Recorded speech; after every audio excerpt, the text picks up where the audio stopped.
Hello friends, welcome to Ramnath Korakadai kitchen.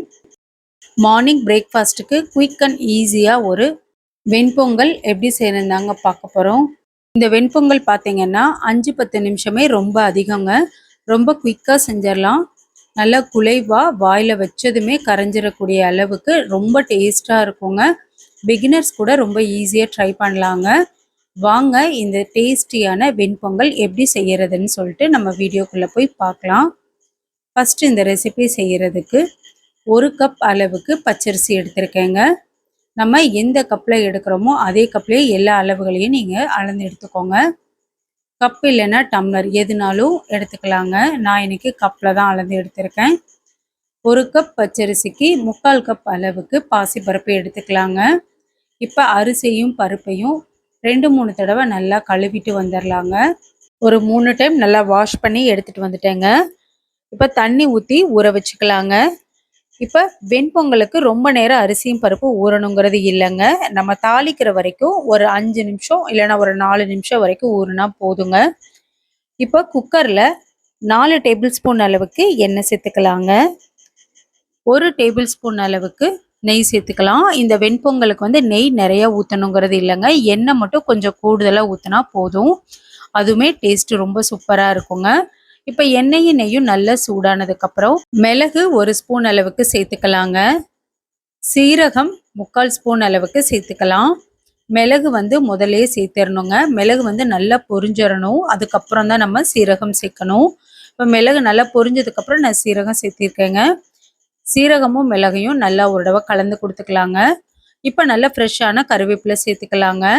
இது கூட முந்திரி பருப்பு வந்து ஒரு 7-8 அளவுக்கு சேர்த்துருக்கேங்க. முந்திரி பருப்பு ஆப்ஷனல் தான், நீங்கள் வேணாட்டினா ஸ்கிப் பண்ணிக்கலாம். இதில் கொஞ்சமாக இஞ்சியும் பச்சை மிளகாவும் சேர்த்தாலும் இன்னும் டேஸ்ட் நல்லா இருக்குங்க. ஒரு 1/2 துண்டு அளவுக்கு இஞ்சியை நல்லா பொடியை நறுக்கி கூட நீங்கள் சேர்த்துக்கலாங்க. நான் இன்னைக்கு இஞ்சி சேர்க்கலை. இஞ்சி சேர்க்காம தான் செய்கிறேன். இஞ்சி சேர்த்தா இன்னும் பொங்கல் நல்லா வாசனையாகவும் இருக்குங்க. நம்ம எடுத்திருக்க கப்பில் 3 கப் அளவுக்கு தண்ணி சேர்த்துக்கலாங்க. பொங்கல் வந்து இந்த ரேஷியோவில் செஞ்சிங்கன்னா நல்லா குலைவாகவும் இருக்கும், ரொம்ப டேஸ்ட்டாகவும் இருக்குங்க. இப்போ வந்து தேவையான அளவு உப்பு சேர்த்துக்கலாங்க. 1 ஸ்பூன் அளவுக்கு நான் உப்பு சேர்த்துருக்கேன், கல்லுப்பு. உப்பு சேர்த்துட்டு ஒரு தடவை நல்லா கலந்து கொடுத்துக்கலாங்க. தண்ணி வந்து நல்லா கொதிச்சதுக்கப்புறம் நம்ம அரிசியும் பருப்பையும் சேர்த்துக்கலாங்க.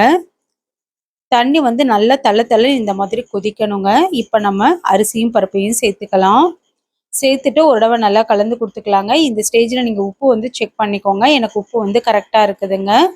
தண்ணி வந்து நல்லா ஒரு கொதி வந்ததுக்கப்புறம் நம்ம குக்கர் மூடி போட்டு வச்சிடலாங்க. பாருங்கள், நல்லா இந்த மாதிரி கொதி வந்ததுக்கப்புறம் குக்கர் மூடி போட்டு வச்சாச்சுங்க. மிதமான தீயில ஒரு 4 விசில் மட்டும் வச்சு எடுத்துக்கலாங்க. இப்போது ஒரு 4 விசில் வந்துருச்சுங்க. ப்ரெஷர் எல்லாமே நல்லா ரிலீஸ் ஆயிடுச்சு. நம்ம ஓப்பன் பண்ணி பார்க்கலாம். பாருங்கள், பொங்கல் வந்து நல்லா சூப்பராக வந்து ரெடி ஆயிடுச்சுங்க. கொஞ்சம் கூட அடி பிடிக்கவும் இல்லை. நல்லா குலைவாக நல்லா மணமாக இருக்குதுங்க. ரொம்ப சிம்பிளுங்க இந்த வெண்பொங்கல் ரெசிப்பியை. கண்டிப்பாக நீங்களும் நான் செஞ்ச இதே அளவுகள் படி உங்கள் வீட்டில் செஞ்சு பாருங்கள். செஞ்சு பார்த்துட்டு எப்படி இருந்ததுன்னு உங்கள் கமெண்ட்ஸை எனக்கு சொல்லுங்கள். நீங்கள் பண்ணுற ஒவ்வொரு லைக்ஸ் அண்ட் கமெண்ட்ஸுமே எனக்கு இன்னுமே ரொம்ப மோட்டிவேஷனலாக இருக்குங்க. நீங்கள் இப்போ தான் நம்ம சேனலை ஃபர்ஸ்ட் டைம் பார்க்குறீங்கன்னா ராம்நாத் கோரக்கடை கிச்சனை சப்ஸ்கிரைப் பண்ணிக்கோங்க. பக்கத்தில் இருக்க பெல் ஐக்கானையும் கிளிக் பண்ணிவிட்டு ஆல்ன்ற ஆப்ஷனையும் டிக் பண்ணிக்கோங்க. அப்போ தான் நான் போடுற புத்தம் ரெசிபிஸ் நோட்டிஃபிகேஷனில் உங்களுக்கு உடனுக்குடனே வரும். இந்த வீடியோ உங்களுக்கு பிடிச்சிருந்ததுன்னா லைக் பண்ணுங்கள். உங்கள் ஃப்ரெண்ட்ஸ் அண்ட் ரிலேட்டிவ் ஃபேமிலிக்கும் ஷேர் பண்ணுங்கள். இனி நான் வேறு ஒரு இன்ட்ரெஸ்டிங்கான ரெசிபியில் உங்களை பார்க்குறேங்க. தேங்க்ஸ் ஃபார் வாட்சிங்.